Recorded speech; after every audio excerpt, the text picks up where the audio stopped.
In recent memory, Cartoon Network has been a bit of a mess, with some shows either stuck in weird time slots or seemingly forgotten. That's why in the past, I've covered the web series and pilot episode of Villanos in the hopes that sharing it with people will lead to it getting more attention should it come to the network.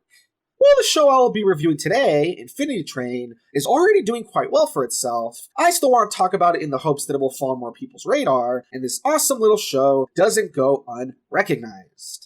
Before I jump into my review though, I'd love to know your thoughts on all this. Whether it be during or after the video, feel free to voice your opinions in the comments below.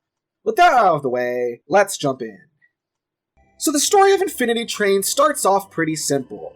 We are introduced to our protagonist, Tulip Olsen, who is 12 years old, an aspiring video game creator, and has a tense relationship with her newly divorced parents. During the first episode, we see that Tulip is ecstatic to go to a video game design camp, but due to some scheduling mistakes by her parents, she will be unable to go. Highly upset at the situation with her parents and determined to attend the camp, Tulip runs away from home, but encounters a mysterious train that sucks her in. It is here that the show takes a turn, as Tulip finds herself trapped aboard a seemingly infinite train with limitless possibilities that's traveling through a completely barren wasteland. Teaming up with One-One, a robot with 2 personalities, and Atticus, the king of the Corgi kingdom, Tulip makes it her mission to decipher what the glowing number on her hand means and find a way off the train so she can return to her normal life. Now, despite being a rather short 10 episodes and each running for only about 11 minutes, I absolutely love this show, and I feel that it has quite a lot going on for it. For starters, I love the overall mysterious tone and the seemingly infinite amount of questions that keep pulling you in. Where did the Infinity Train come from? What does the glowing number on Tulip's hand mean? Why was One-One in the snow car, and who is his mother? Why is the creepy tentacle robot chasing down our main trio? Having been positively compared to fellow miniseries Over the Garden Wall, I can see why, as both shows do an excellent job of giving us a fantastical yet creepy world where we are never quite sure what is in store for the characters, but we always want to know more. Jumping off of that, I think the visuals are absolutely top-notch. From the various backgrounds, many of which are absolutely wallpaper-worthy, to the creative world inside each train car, the show does an excellent job of not only giving us something that is interesting to look at, but feels like a lot of thought and care were involved. This is even more impressive when you take into account that there is some stuff that we only see on screen for a few seconds. Take the part of the first episode where Tulip is trudging through the snow as she runs away from home. Or the scene from the 4th episode as Tulip and co are about to move on to another car. Though these are environments that we only see briefly, I think it is incredible how detailed the artwork here is, instead of cutting corners on stuff that doesn't even come up again.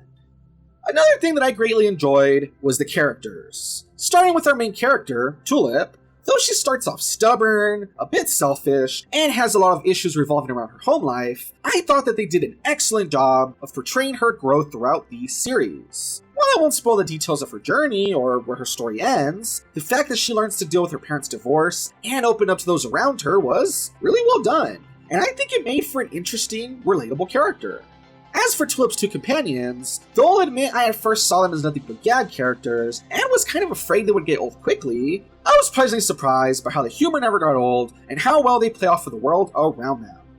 When it comes to One-One, for instance, I really came to love his non-sequiturs and obliviousness, as they gave him a mix of childish glee and deadpan bluntness that was always fun to watch.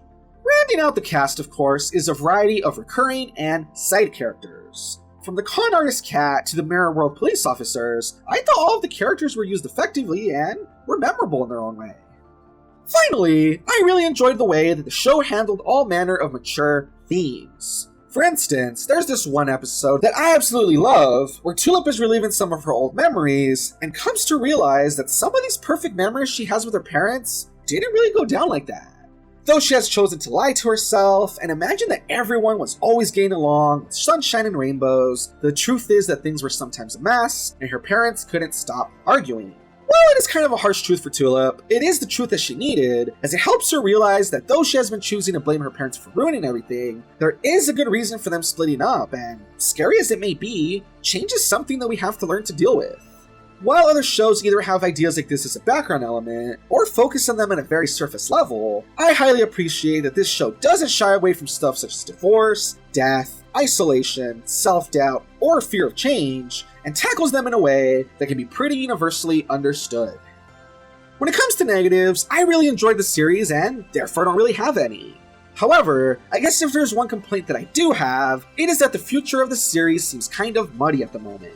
Originally said to be a miniseries, the show was announced during its finale to actually be returning for a second season. However, with this feeling like a complete story with satisfying wrap-up, a follow-up season feels kinda iffy. While it isn't a terrible idea in any way, as they could definitely do some cool stuff like maybe even focus on a new protagonist, I just think that it is kind of awkward and really hope that they aren't trying to squeeze more out of the story that might not be necessary. That small issue aside though, I fell in love with the show and greatly enjoyed my time watching Infinity Train. With a mysterious tone that leaves you wanting to know more, great visuals, interesting characters, and a knack for dealing with some more mature themes, I would definitely recommend it. If you've enjoyed shows in the past like Over the Garden Wall, then I definitely think you should support this one, so that Cartoon Network sees that the appreciation for quality stuff like this is there. But hey, that's just my opinion. And remember, don't take anything I say too seriously. After all, I'm just a wannabe reviewer. Thanks for watching.